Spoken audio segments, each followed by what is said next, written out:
It's on. Hello and welcome to a very special episode of That Shooting Show. We are joined by the North American captain of Team AndersonShooting.com. We just got back from visiting the African captain of Team AndersonShooting.com, and I saw him literally 36 hours ago, and now we're talking to of course, the mighty Jay Beal. How's it going, Jay? Hey, Steve. It's great to be here again. It's been a little while.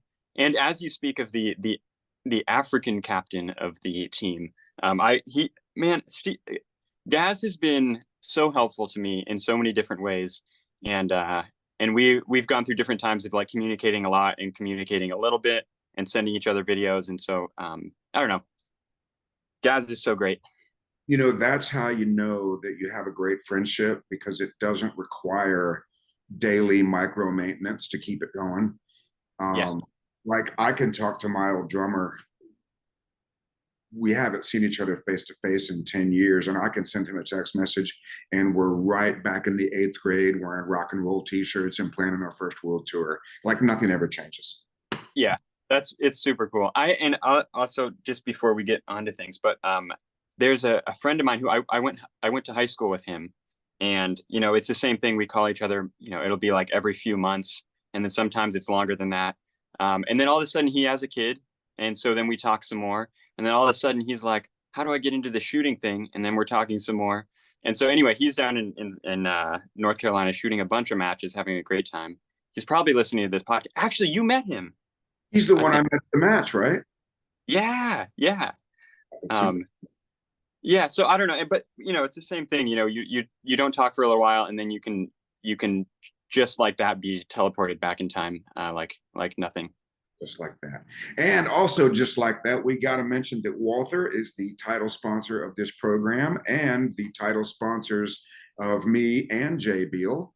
Yes, I'm assuming the steel frame is still performing flawlessly. it really is, and I don't know whenever you switch around guns or anything like that, there's an adjustment period to when you really become fully adapted to it, and I'm fully adapted, and it's great. That And sounds and just where you hold on and everything is good to go. so. I guess what I'm wondering is how many times have you taken advantage of the 30-day money back guarantee to get a better gun? I have not taken advantage of that, but that is a pretty great guarantee. I'm always like, because people are like, oh, I kind of want to try one, and I'm like, I don't know, just buy one. If you don't want it, then you can just get your money back. Yeah. They send you a label. They send you a shipping label to bring into your FFL, and send it back, and you get a check. They write you a check. Apparently, I mean, I've never done it, but that's what Chris says. Yeah. Well, I suppose that would almost be like a Walther sponsored shooter for those 27 days, right? Oh, you're going to resign from the team? Well, here's your check. Yeah. Thank you for your service. And by the way, speaking of service, CR Speed Yeah. manufactures the finest. The AMG-lab.com Command and Timer is still the finest. The Hunter's HD Gold is, as always, the only eyewear that we wear. OutdoorDynamics.net remanufactures the finest competition ammunition. Targets USA manufactures the finest steel targetry. And shootingsportsinnovations.com is a lot to type because there is a lot to see. You got any sponsors that you want to thank that are outside of the umbrella? Yeah.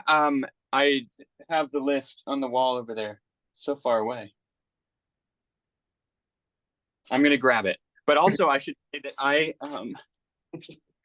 And because Jay has gotten up from the floor, we can all see now that he has decided to put on pants for this program. He was I a put little defensive about the pants, but I'm so glad you went with the pants. I put the pants on. But I saw John Royer at the match last weekend, and John is such a nice person. He really he's a great person. Outdoor Dynamics, it's great. Um, so yeah, GX products, who makes the holsters that I use, but I still use the CR Speed belt and the pouches, which are crazy good. Summit City Bullets, which has made life so much more simple for me because I can shoot more, and it's really nice. So Summit City Bullets makes coated bullets that are really good. And I think we got it. Okay. So I was in South Africa, and I put your name into practice score, and it immediately came up that you were either winning or had won the entire match. And we're talking about New Hampshire State, I believe. Is that correct? Yes. Yeah. Okay. And was that held at what was the name of that range? That's Pioneer. Yeah, Pioneer Shooters. You've been there before, I think. I've been there numerous times. And I wasn't sure. I actually had typed out a congratulatory post for you. Congratulations to the mighty J. Beal for not only winning, then I realized the match wasn't over. And so I had to delete the post. Thank goodness it was like 3 o'clock in the morning American time, because I wasn't sure where the match was. It looked like all your scores in and most of the other heavy hitter scores were in. But carry optics, phenomenal and high overall. Is this your first high overall victory at a major match? At a major, yeah, it is. And that's like you said it in one of the podcasts. It's like it's bonus if you get it, especially so for locals. For some people, it's just a bonus, and then anything is a bonus, and just let it be a bonus, and then it's good. Well, I believe my exact words were, "It's the gravy, it ain't the biscuit. So let's get the biscuit first, and then we can enjoy the gravy." Yes, yeah, gravy's nice. It's Biscuits super cool. Yeah. So let's talk about. Did you train for this match different than any other matches? No. Okay. And nothing out of the ordinary. You're Jay Beal. You're always ready to go. I mean, I'm always ready to go. That does not mean that I always do the same exact thing in training and I always think the same way and I don't make changes, which that's not true. I'm always looking at, past performances and I'm learning from them and making slight adjustments. And right now, I mean, the adjustments that are made are much more, I want to say they're mostly mental adjustments. And they have to do with the mental process and just putting emphasis on different parts of it to elevate different parts of the game, if that makes sense. I And would so, love to go into greater detail on that. Now, is that something that you understand well enough to articulate in a slightly more distinctive manner? what a great question, Steve. Forsaking the duplicitous dichotomy of the aforementioned question. Yeah, I don't. So it does. I'm in an interesting spot here, and I love this spot that I'm in, where I don't seek or have an interest in getting paid to be articulate. All that I care about is that I understand what I'm talking about. So that's kind of like a what is it when I don't know, it's you say something before you say something so that people know that what you're about to say may be good or maybe not. Disclaimer. That's the word I was looking for. Yeah. And I demonstrated my ability by trying to stumble my way through that as well. But I can try to explain that. Yeah. So I mean, you have the mental process, which I understand as your very, very much original analyze, strategize, memorize, visualize, and then surrender to the eyes, which was the last part of that. But my understanding of match mode is extremely simple, and it's not even all of those words put together. It's just ASMV or whatever. And that's what it looks like in my mind when I see it. I see those letters together and I know what it means. That means match mode. And there's the visualize part of that sequence of match mode, visualize or programming or rehearsal. And that element, like you have said many, many times, it's important to get a lot of reps on your stage plan so that you know it really well. But that takes work, like that's effort. And it's a lot of effort to get it right.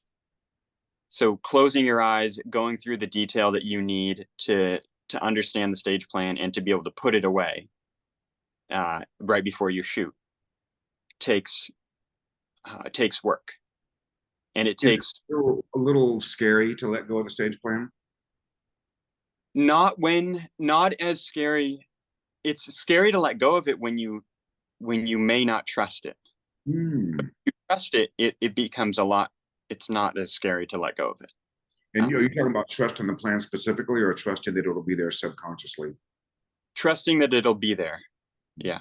So you have to eliminate any doubt whatsoever that you have to eliminate, or rather you have to know that you have it down so well that it's okay that you can let it go and it'll be there. Yeah, I've come to look at it as sort of saying goodbye to it, almost like tucking it in and saying nighty night, buddy. I'll see you later. Because for me, it was always one last visualization of the plan, and for a long time, I did not know that that's what I was doing. I was unconscious competent in terms of trusting a subconscious stage plan, because all I knew was, and I began to understand it later on, but all I knew was the more times I visualized it, the better I shot. Yeah. Yeah. And I don't know that, back in those days of the Brian Enos forums, I know we weren't talking about a subconscious stage plan. Because I would have remembered that, and I would have started harping on that 20 years ago instead of, 3 months ago. But in South Africa, we just got back from several match mode environments, because even though the classes all had names, I'm pretty good at figuring out what the group of people actually needs, more so than what they chose to sign up for. And there were numerous drive Shanae nuts, right? Just drives are absolutely nuts. This isn't a shot calling class. They're all shot calling classes. This isn't a match mode class. They're all match mode classes. Just let me spin my magic here. But I had several shooters say, I have never completely memorized the stage. And these are good shooters. These are contenders for state wins. I have never had a subconscious stage plan. I have never had this much detail, because it makes the shooting so much easier when you know what you're doing. Yeah. And so that's what it is. If you don't put in this attention and this work on the memorizing and programming piece, then what you'll get is flashes and pieces of your 100%. And you'll be like, wow, that section of the stage was really great. And then you'll get like, oh, this section of the stage was really good, or like the beginning of this stage was great. And and it'll be really hard to put together a big stage, especially longer stages, that way, because it's not there. Your skill is there, but the your ability to connect everything together is not, because you haven't connected it in your mind. And so I remember you had Robert Vogel on your podcast a long time ago, I think multiple times maybe. And he talked about visualizing the stage faster in your mind before, and he would do that. He would do that just to double check that it would double check for hesitation. Oh, And so that was the reason for speeding it up, because if you speed something up and you don't know it, it'll show itself really quickly. But if you're visualizing in slow motion, you can think ahead in your mind. oh. So you'll think ahead and be like, everything's connected just fine. But really you visualized it at half speed instead of full speed or whatever. And so I think going through and really rapidly, I don't know at the speed that I visualize, but I know that all the sequences are connected. And that's when you, or at least for myself, I get good results when I have all of the sequences of stage connected in my mind, and then they connect themselves in real life.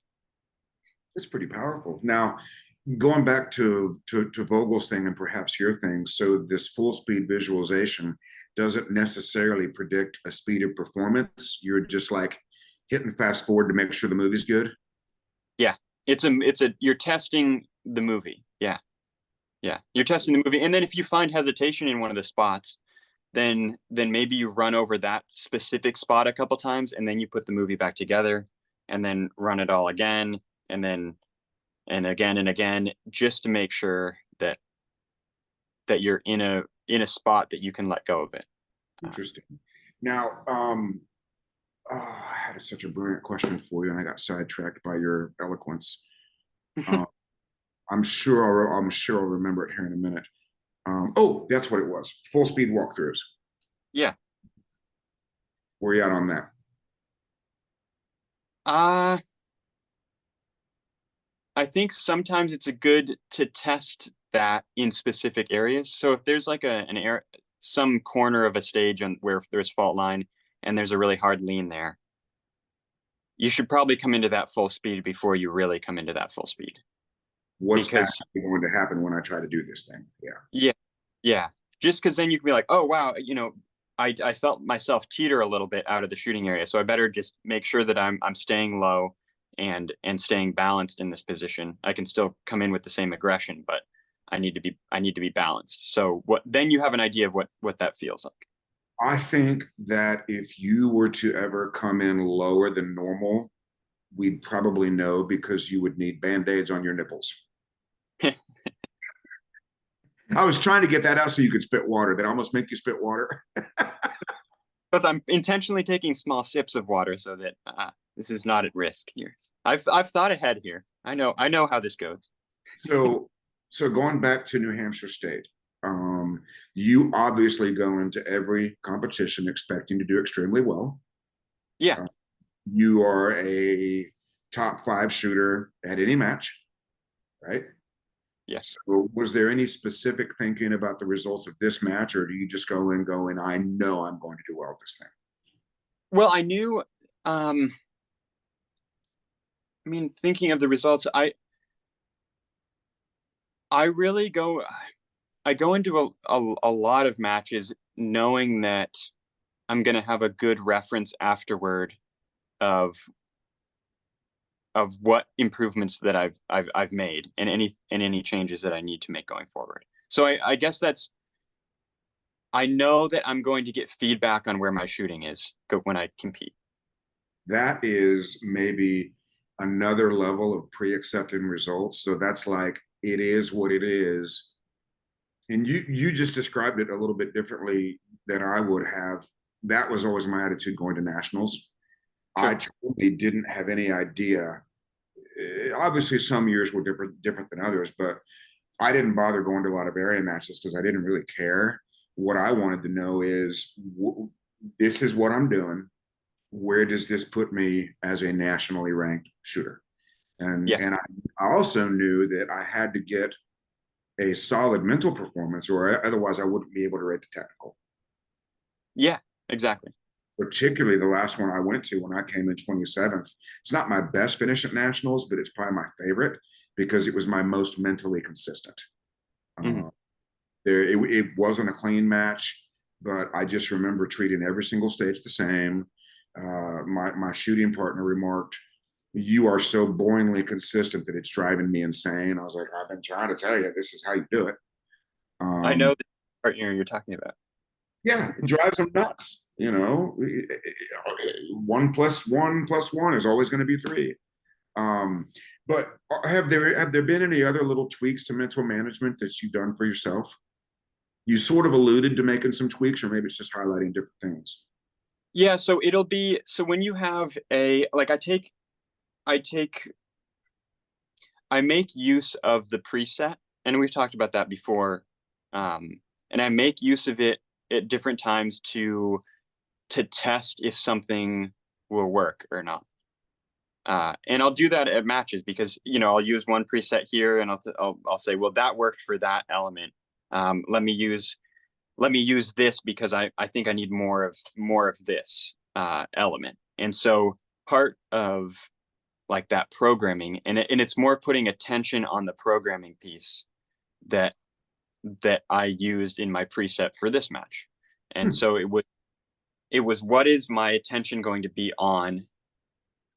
It's while still following the whole mental management, while still following match mode, but what's my attention going to be placed on here to get this result? And by result, I mean outcome of my performance, not outcome of the match.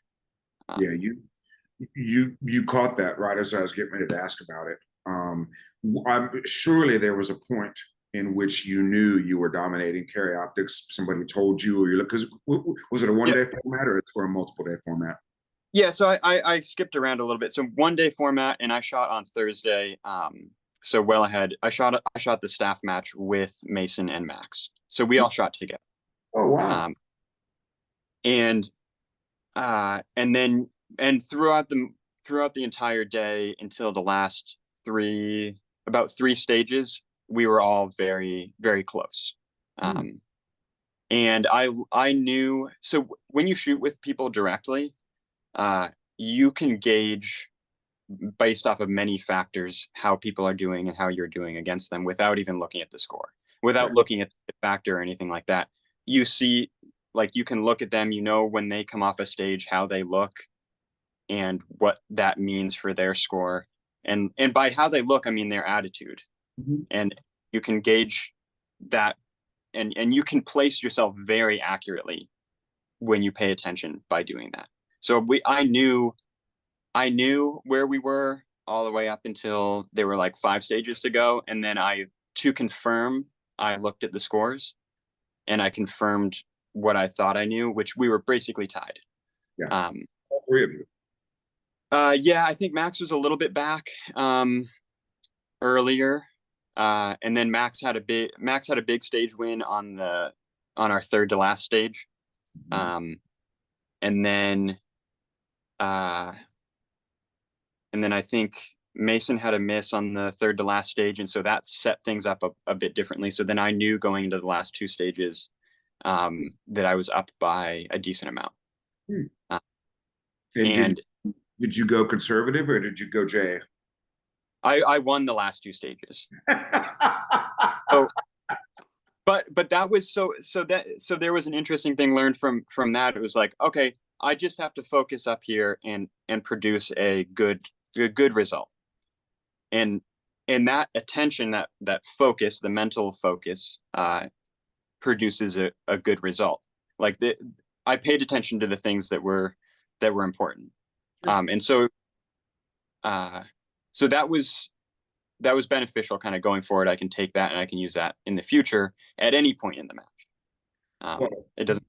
you have such a distinct advantage over so many people because when you find out that it's going extremely well, you will know more than most competitors, the vast majority of competitors, about what you were doing to get there.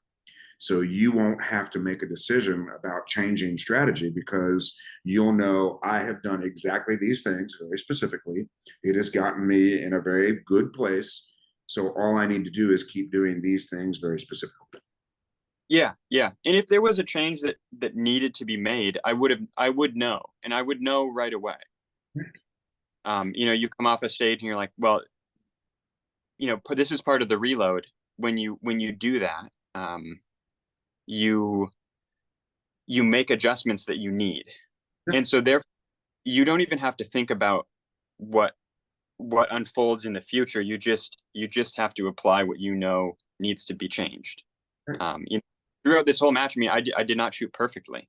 I made mistakes really early on, and I made adjustments to that, um, and then I would make another little mistake here and then make an adjustment directly following that stage, and you make that adjustment before you shoot the next stage.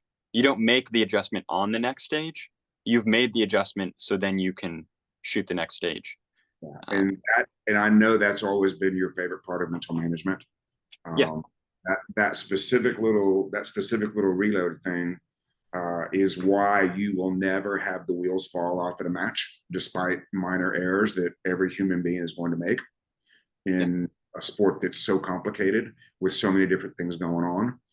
yeah, But tweaking that, right before you go to the next stage, so that self-image says, "Hey, we know how to do this. We know what it looks like to get this stuff right." yeah. And sometimes, and maybe this is just me, but sometimes I don't want to do the reload because you're like, well, or it's extra work to do the reload properly. I should say, Hmm. and you try to avoid work. As humans, we try to just kind of drift through and follow the current.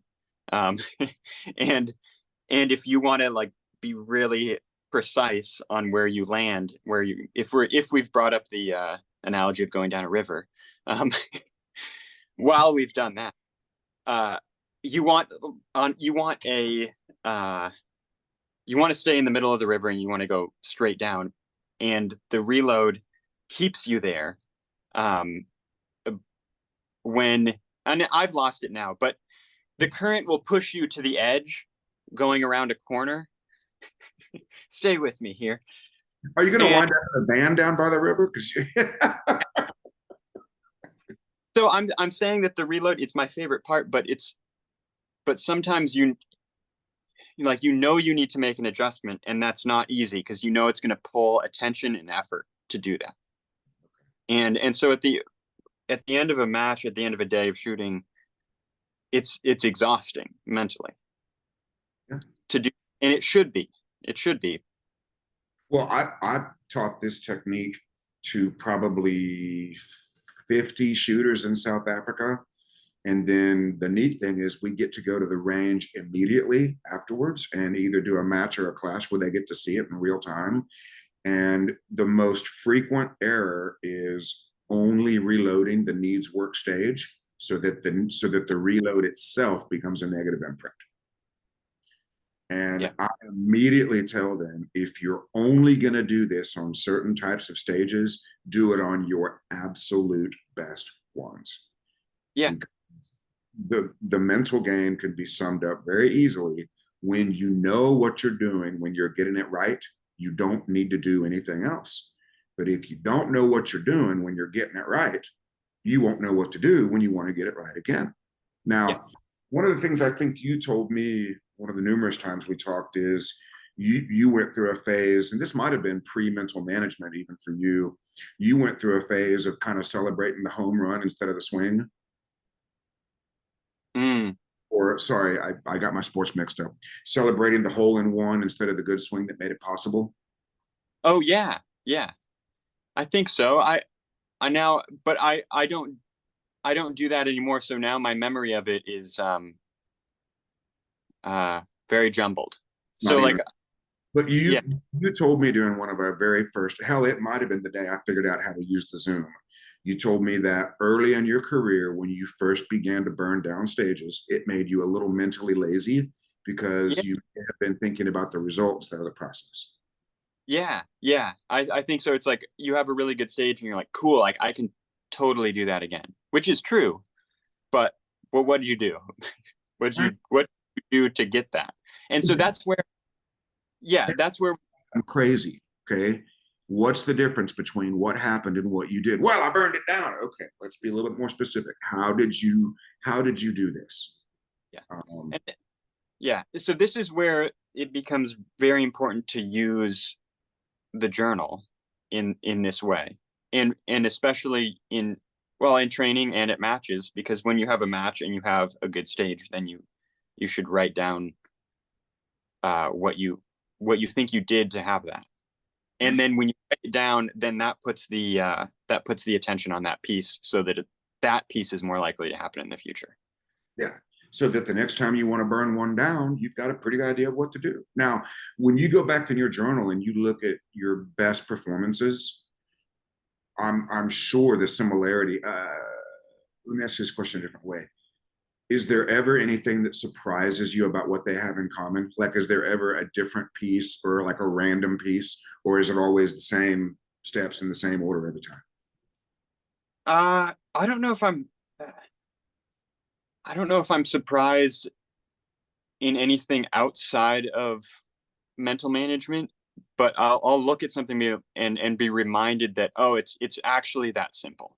It's like I prepared to shoot this match. I look at the objective for the match and I say, oh yeah, that makes sense. So no, I don't think I'm surprised ever to look, but I'll, if something was like, if I have a match or a practice session and I look at it and maybe it wasn't great performance, that's pretty obvious. I'll look at that and say, oh, well, that was my objective for that match. So that makes sense that it wasn't the greatest performance necessarily. Can you be more specific about that? Well, so if I have an objective like winning stages is an objective, like win stages. If I look at the objective that I wrote down before I went to a match and it said win stages, and then I'll look at that and be like, well, I won a couple of stages, but it but that's not very specific. Like, this just goes back to what we were talking about. I get it. I get it completely. That particular objective would need to be followed up in my mind with something to do Yeah. in stages by creating a subconscious stage plan, center the dot, call the shot. Yeah. And at this point, I don't even need to I don't need to write the win stages part. I can just write what I'm going to do. And I think that helps a little bit too, because then you don't have to, I don't know. I think that staying to what produces the result instead of mentioning the result when it's unnecessary to. I think in training, that's fine. Unless the result is really important. So there's two different types of competitive shooters. One wants to shoot extremely well up to their standard and get a good result that they deserve. The other just wants to win. Okay. And there's nothing wrong with either one of those. That is not meant to denigrate the guy who just wants to win in any way. I'm just saying that there are two different types of competitors out there. The one that wants to shoot their best and will accept the results, the other that just wants to win. And if you're somebody who just wants to win, it's extremely important that they tie the things that they know how to do with a greater chance of winning, because that's the only reason they'll do them. Yeah. Right? We know you need to call every shot for accuracy and speed. That's not good enough for the guy that wants to win. The guy that wants to win needs to tie that directly to winning. Yeah. Because he'd rather go fast. Right? And this is what gets those guys in trouble. I want to win so bad, I'm going to step on the gas a little bit. Well, that's not going to work. And we all know that feeling, right? Everybody knows standing on the line, they get that little, I'm not sure what part of the body it comes from. I call it a twinge. There's a little twinge that says, boy, if I put the gas down, I can really impress some people on this. And when you get that twinge, that feeling, you got to go back and examine what it's done for you. When has this paid off on a regular basis? Never. Yeah. So 1-20. I remember, and Mason said this a long time ago on a podcast. 1 in 20 times it works out. Mm-hmm. And what enough, no.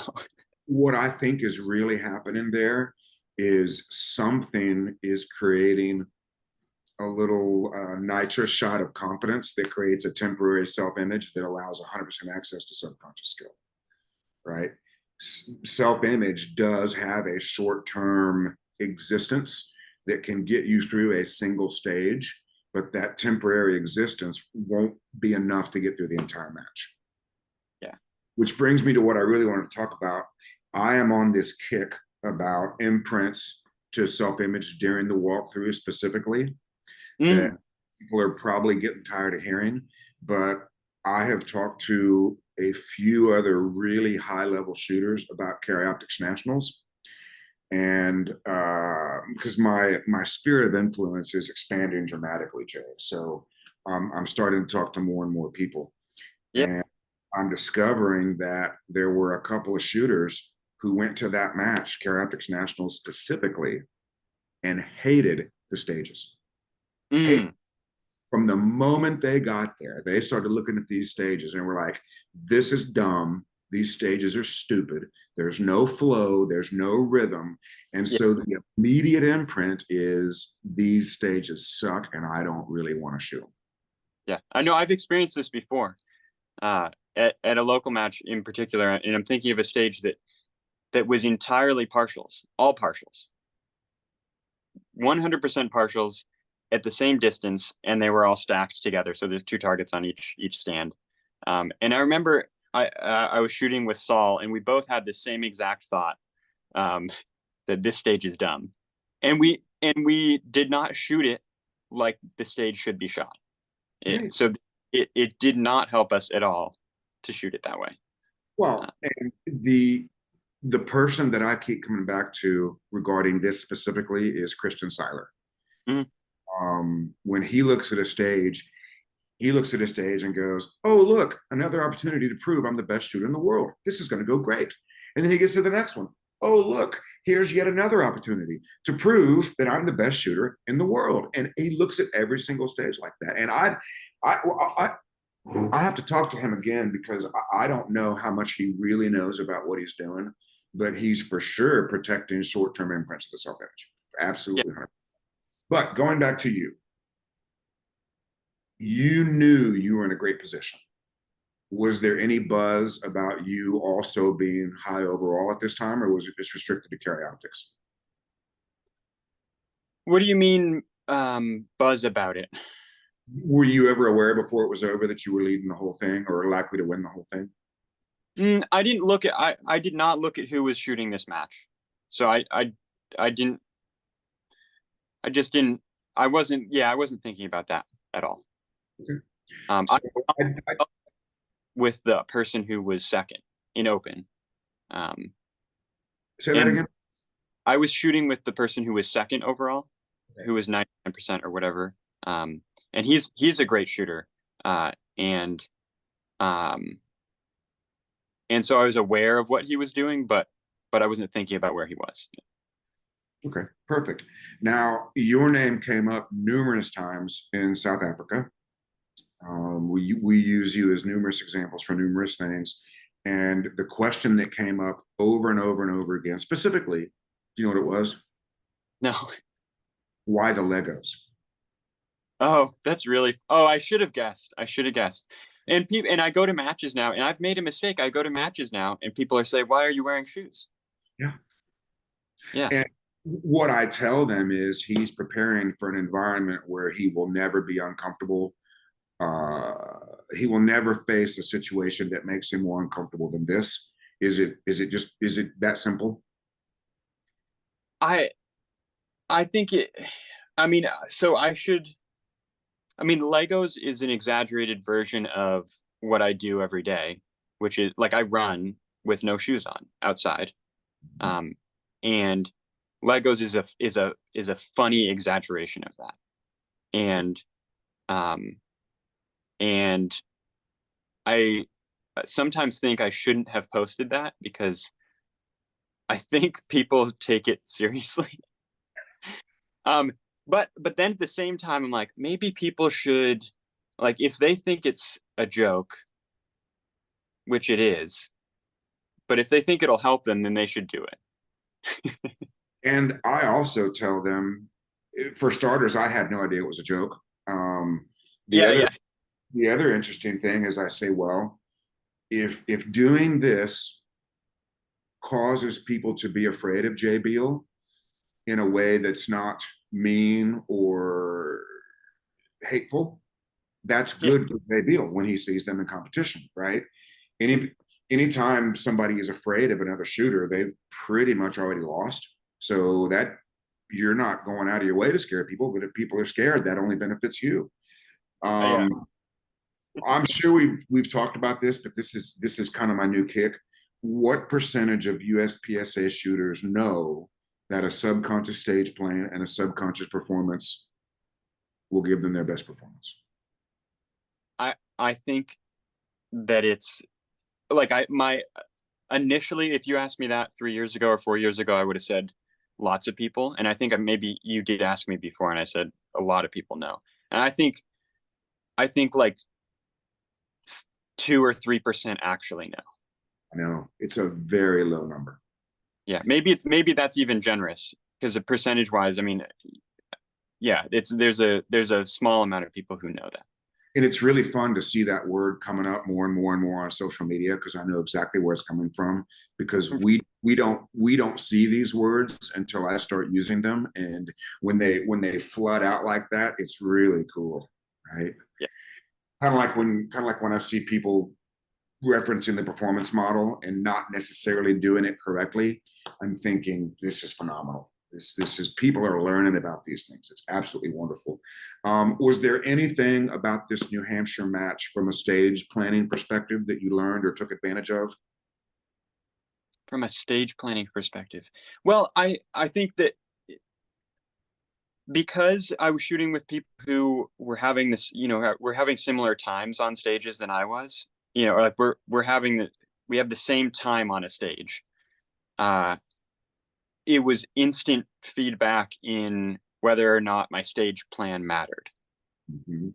And so there was very often Max, Mason, and I would do something different on a stage, Hmm. just based off of, one, maybe we feel comfortable doing it this way, or uh,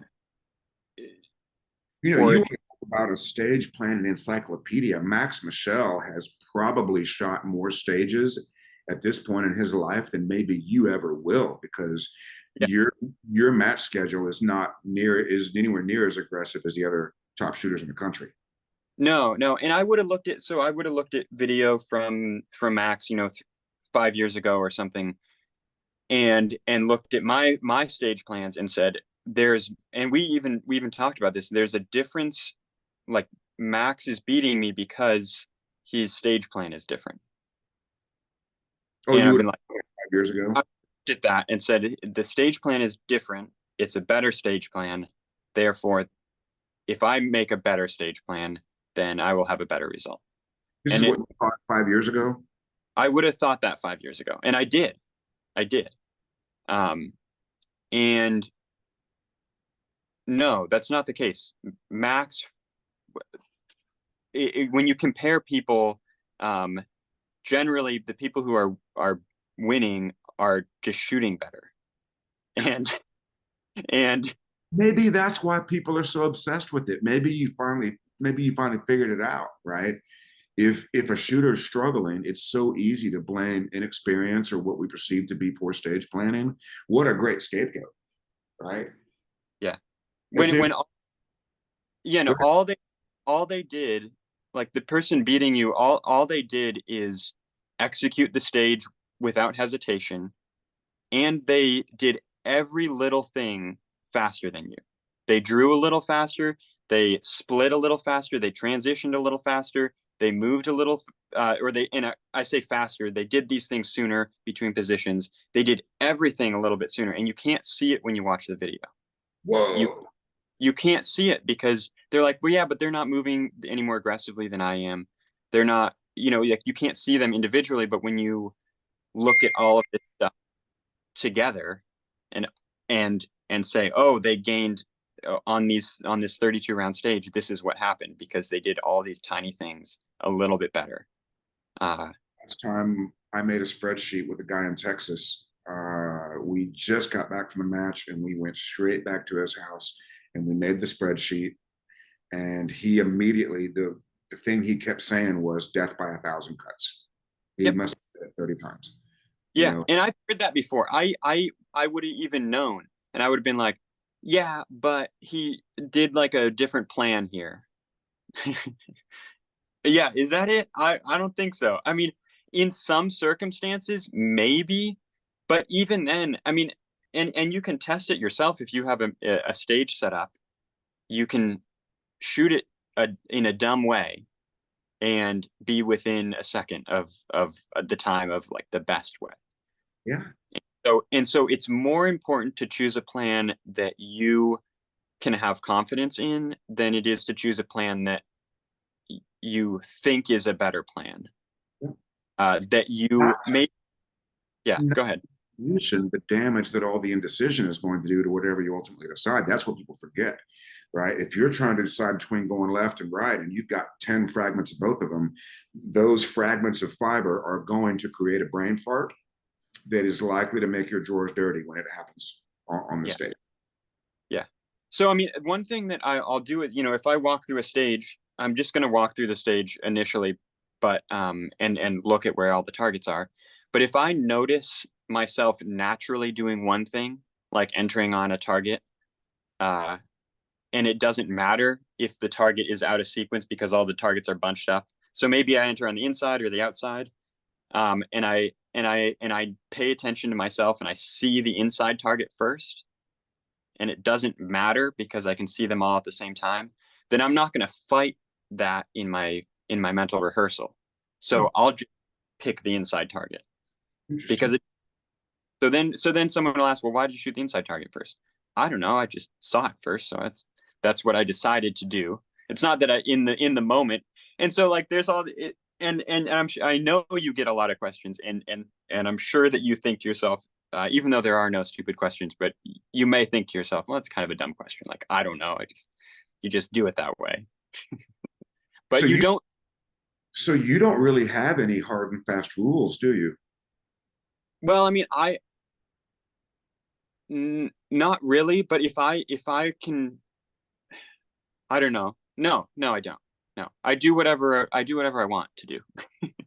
and and sometimes, I mean, it's the greatest when you walk up to a stage and maybe you haven't seen it before, but you're on a squad with someone who has, and maybe they walked it a little bit, and you'll just be like, hey, uh, what should I do here? And then you just do whatever they tell you to do. Like that's fine too. Sometimes I do that. Uh, So much for the clickbait. So basically, Jay Beal's stage planning advice, part 8A.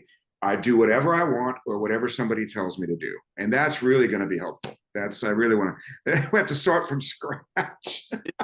this is how you know I'm actually not here to help people. This is Let me just look over my notes here. We talked about that. We talked about that. We talked about that. Oh, we talked about this. So, and this is the one you may want to dodge around. In fantastic Jay Beal refusal to answer. We talked.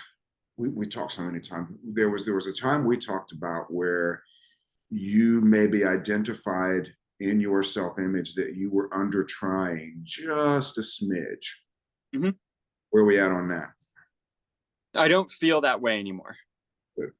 And I don't feel that way because I've made very specific adjustments in my training and my behavior at matches to go against that. And part of that was not not intentionally, by no means intentionally making mistakes or misses at matches, but going at a speed that put me at risk for making mistakes, which I still do that. But before, I would be so afraid of leaving a miss on a stage that I would sacrifice time to not do that. And so, and when you look at if we're playing this game just as it is, there is time and there are points, and both of them are squashed together, and we get this hit factor. And uh, and if you are slow and you shoot all the points, that's not a good factor. And if you're really fast and you don't shoot any points, that's also not a good factor. But they're within a skill bracket. So like if you look at, and I'm going to take this from our friend Saul, who would explain it much better. But if you look at a match, you can see based on percentages, like a percentage of where they finish, you'll see brackets of skilled shooters. You'll see people in the top 5%. You'll see people in the top 10%, and then down below that. To be competitive within your bracket, you have to shoot a certain time. And if you don't shoot that certain time, then you will not be competitive. So if you are too slow to win, it doesn't matter how many points you shoot, like you can't win. It doesn't shoot all alphas, you can't win. And so putting yourself, depending on where you are, and this is only applies to me right now because it's because this is just where I'm at. I wanted to put myself in I wanted to put myself at risk to win. How do I put myself at risk to win? What do I wait? What'd you say? By coming off the brakes. Yeah, Yeah, because when I let off the brakes, then I put myself in that time bracket without any real without any real risk of making huge mistakes. But I didn't know that. I didn't Wow. know if the brakes Oh, what you thought mistakes would be big and not just minor. That's fascinating. yeah, and that I could make mistakes, but also make them very quickly. Like, and this is a thing. Hang on just a minute. Let's try this out for clickbait. So people listening already know, but I'm going to propose clickbait for this interview. Whatever mistakes you're going to make them very quickly. Oh, that's really good. That's really good, but it's true. If Yeah. you're gonna make a mistake, make it really fast. You'll look at the best shooters in the world make mistakes, but Mhm. they make them way faster than you do. If you are not beating them, they make them way faster. So you'll look at anybody. I'll just name Nils because I shot with him recently. We'll just say Nils. Nils makes mistakes. Everybody does. But Nils will make a mistake, like he'll drop a reload or something like that, and then he'll just throw another one in and keep going. It does not compound on the rest of the stage. Yes, it hurts to some degree. That costs time, but it does not cause errors in the future, and it does not cause hesitation when the mistake happens. It's like you miss the reload, and you're like, should I reload? Should I put another mag in the gun so I can keep shooting? There's no thought about that. It's just like, oh, here's another mag in, and I'll keep shooting. The And other, so, well, it just reminds me of what I tell people when we practice shot calling. And I think it ties in pretty nicely. I need you to be shooting at a pace where a mistake is possible. Because if you are not shooting at a pace where a mistake is possible, you will never learn to call your shots yeah, because you haven't made a mistake in which to make a call. And I think it's very similar. We've got to be operating at a pace where a mistake is likely or yes, possible, to get 100% of our performance. Otherwise, we're on the brakes a little bit. yeah. And I should clarify from before because people might hear, not that I'm not that I really care. It's obvious that I don't care what people hear that I say, but just in case, if someone wants to match a time of a certain shooter, I think that's the wrong way to approach it. That's something you look at after. You know, Sure. you look at that after. But you want to match the time that puts you right at that band where you can pay attention enough that you'll be able to correct mistakes as they happen. Of Like, course. so that's the speed that you hang out at, not the speed below that. Mhm. Um, Well, and yeah, this was stuff that I knew. This was stuff that you had told me before, but I had to I had to find it myself, I guess. Even though that was unnecessary. So we're telling you now that you don't have to find it yourself. Uh, you can hear it. this is an evolution of self-image. Yeah. Is what this is. You sort of went from coming out of nowhere to doing extremely well, and now we're on the podium, and going from the bottom of the podium to the top is very challenging for self-image because the first thing we do when if let's say we're in the third and we're looking at first, the first thing we get is a fear that we won't be able to do it, and allowing that fear says, and this is what self-image does. Self-image says it's cool to be in third place. Look how far we've come, and you're eyeballing number one, and self-image says you don't need to risk it. You don't need to risk it. Look how warm it is over here in third place. Yeah. I mean, so I think of it this way because this is at least how it helped me. But that your old self image, because and you talked about this too. It resists change for a good reason. Right. But you have to. I want to physically do this. You got to kick the old one and replace it with the new one, and that takes effort.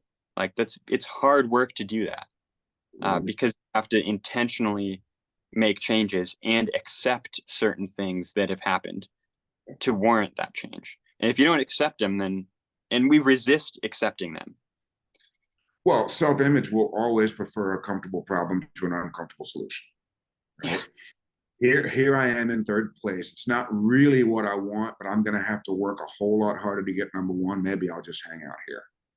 So I know we need to wrap this up because you need to go, but I'm going to let you answer the reader questions because I have two of them. Let's do it. Let's see. So much email after I got back. Okay. So popular. All right. How do I deal with this? Was squatted on the classifier as the first stage, followed the process, visualized many times, just focused on the first target and cleared my mind. Shot the targets as the dot reached the A zones, was all alpha with one Charlie. Time was good too. Turned out to be a 99% run and a division stage win. That's awesome. Yeah. The very next stage was less than ideal. This is well, and wound up being 20th. Yeah, in some respect, there might have been some rush, try, hurry to back up the G run and satisfy the people congratulating the prior great stage. But how does person that never classes above 80%, 85%, that suddenly gets 99 mentally cope for the next stage? Well, so what did they say? What did they say at the beginning of that it might have been something that caused this? Let's see. Yeah, in retrospect, there might have been some rush, try, hurry to back up the G run. Yeah, yeah. I if I have learned anything, it's to trust myself. Trust myself when I see something. If I notice it happening, I should fix it right then. I should trust myself that that is what I need to fix. And so that thought probably kept up. That probably occurred prior to shooting the next stage of like, I just shot 100% on this classifier, 99%. That means I'm good. That means good people go fast. And then, so then as these thoughts are unfolding, you're like, okay, what do I actually need to do? And they listed what they did in that first stage. They listed what they did. And you have to, and the classification system is great, but it can be distracting to see that, especially during a match. And so you have to maybe, this might be something to go into in the future, be like, I know there's a classifier and I'm going to shoot it probably pretty well. Am I going to let that affect my next stage? No.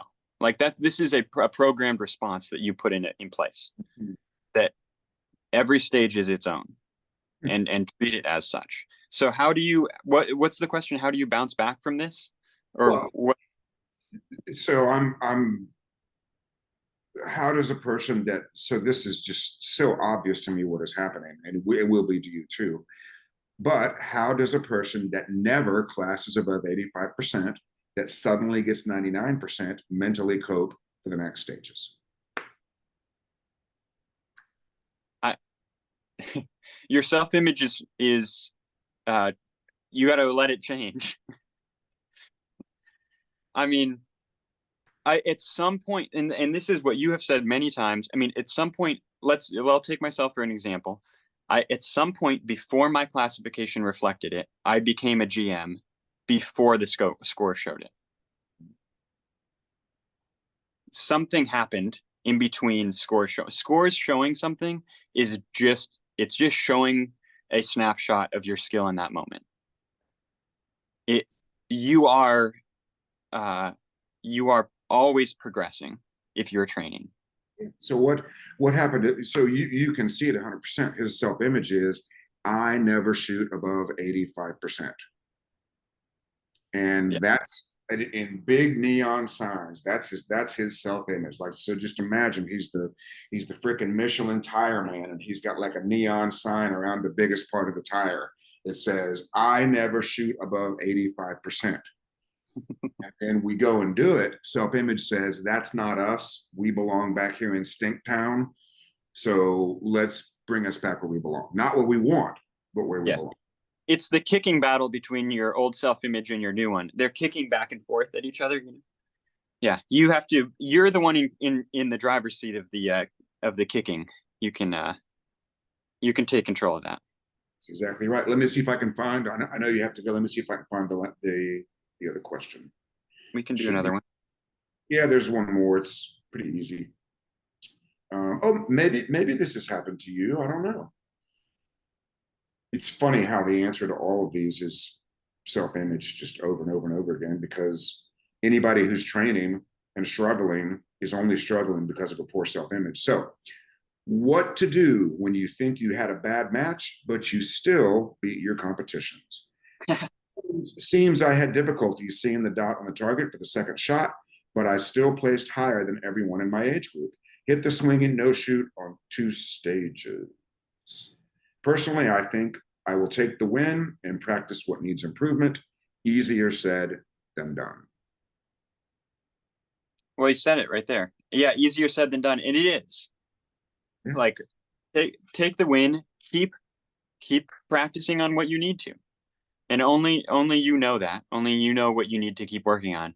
But I think a lot of the time, people read into results way too deeply, and they're like, oh, I beat this person, or I was so close to this person, when there are just so many factors involved. So just don't read into the results that much. In that circumstance, like just stick to the program. Like